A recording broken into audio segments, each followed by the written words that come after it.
أعوذ بالله من الشيطان الرجيم. بسم الله الرحمن الرحيم.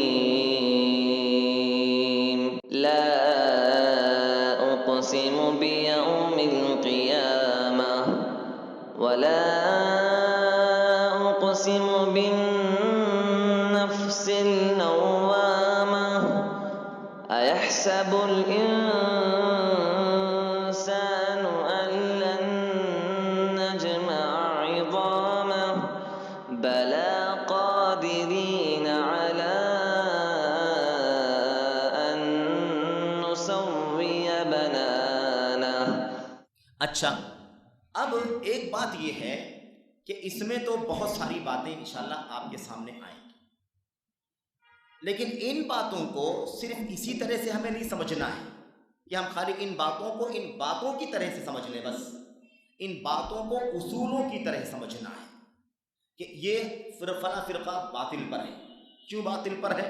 اس کے عقائد یہ ہیں، اس کے نظریات یہ ہیں، اس کی تعلیم یہ ہے، اس کی دعوت یہ ہے، اس کے بانی نے، اس کے مؤسس نے یہ باتیں پھیلائی، یہ اس عقیدے کا حامل تھا وہ.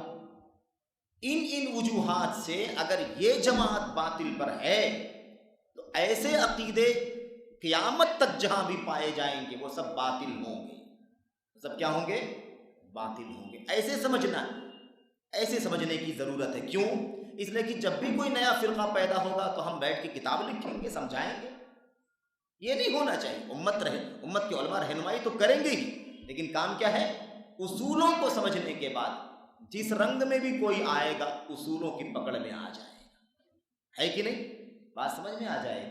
اس لیے اصول و ضابطہ بتانا ضروری ہے کہ یہاں باطل ہونے کی وجہ کیا ہے، غلط پر ہونے کی وجہ کیا ہے، منہج سلف کے خلاف ہونے کی وجہ کیا ہے.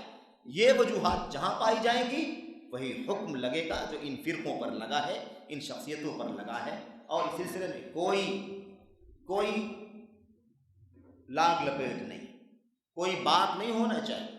حق کی وضاحت کے لیے، باطل کی تردید کے لیے سلف صالحین کا اسوہ بھی ہمارے سامنے آئے گا. بہت ساری چیزیں آئیں گی اور آپ محسوس کریں گے کہ کیسی گمراہیاں، فکر کی گمراہی، سوچ کا بگاڑ امت میں لوگوں نے داخل کر دیا ہے.